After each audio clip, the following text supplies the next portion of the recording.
কথায় আছে না, খাবারের মানের তুলনায় যদি দামটা একটু কম হয় তাহলে মানুষ তা খাইতেই থাকে। আর হ্যাঁ, আজকে ঠিক সেরকম একটা গল্প শোনাচ্ছি কাপাসিয়ার আমরাইত বাজারের শরীফ মামার ভাইরাল বিরিয়ানির গল্প। এই বিরিয়ানি ভাইরাল হওয়ার একটাই কারণ, কম দামে বেশি বেশি খাওয়া। ধরেন যে আপনার কাছে 120 টাকা আছে, আপনি ভরপেট গরুর মাংসের বিরিয়ানি খাইতে পারবেন এই শরীফ মামার দোকান থেকে, যেখানে কিনা সচরাচর সব দোকানে 200 থেকে 250 টাকা এই বিরিয়ানি বিক্রি করা হয়। আর এই বিরিয়ানি খাইতে দূর দূরান্ত ঢাকা জেলার আশেপাশে যতগুলা জেলা আছে সব জেলা থেকে লোকজন এখন এসে ভিড় করা শুরু করছে, জাস্ট ফর ভাইরাল হওয়ার কারণ। ভাইরাল হওয়ার কারণে তারা যে খাবারের মান এবং টেস্ট আলাদা করছে তেমন কোনো কিছু না, খাবার আর মানের টেস্ট ঠিক আগের রকমই আছে, খালি মানুষজন একটু বাইরে গেছে আর। এবং তারা কিন্তু পরিবেশটা ঠিক আগের মতোই রাখছে, যার কারণে মানুষজন আইসা দাঁড়াই থাকে। তাদের এখানে পাবেন দুই রকমের বিরিয়ানি, একটা গরুর বিরিয়ানি আর একটা মুরগির বিরিয়ানি। গরুর বিরিয়ানি 120 টাকা, মুরগির বিরিয়ানি 70 টাকা, যেখানে কিনা থাকে হিউজ পরিমাণ মাংস ও রাইসের কোয়ান্টিটি। একজন মানুষ একদম ভরপেট খাইতে পারে খুব ভালোভাবে। জায়গা অল্প হওয়ার কারণে বিভিন্ন মানুষ বিভিন্ন জায়গায় বসে খাইতেছে, এবং আমরা একটা টেবিল ম্যানেজ করার জন্য আধা ঘন্টার উপরে একটা জায়গার মধ্যে দাঁড়ায় থেকে দেন আমরা একটা টেবিল পাই। টেবিল পাওয়ার পর শুনলাম যে মাত্র রান্না হচ্ছে, আরো কিছুক্ষণ টাইম লাগবে, দেন নাকি আমরা খাবার পাবো। তারপর আমি চলে যাই তাদের রান্না করে, যেখানে কিনা রান্না হচ্ছে স্পেশাল বিফ বিরিয়ানি। প্রায় 30 কেজি গরুর মাংস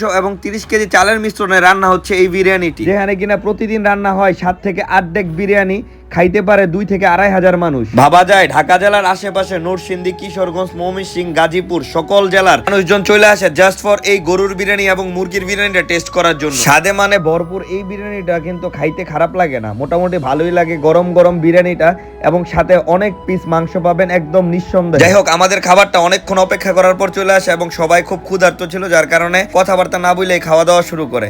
আর আমি কি খাইতে আসি তো খাইতে আসি, কারণ আমি অনেকবার এই দোকানের বিরিয়ানি খাইছি এবং মোটামুটি তাদের ফ্যান। যারা আমাদের মতো ফ্যান না তারা নতুন আসছে, এবং তারা অনেক ভিড় করতেছে, এবং খাওয়া দাওয়ার জন্য অনেকে অনেক ভাবে অনেক জায়গায় দাঁড়ায় দাঁড়ায় খাইতেছে, অটোতে বসে খাইতেছে, ফ্যামিলি প্রোগ্রামের মতো, যে যেখানে জায়গা পাইতেছে সেইখানেই খাইতেছে। তাইলে আপনি আর দেরি করতেছেন কেন? আপনিও যান, বিরিয়ানিটা খেয়ে আসেন।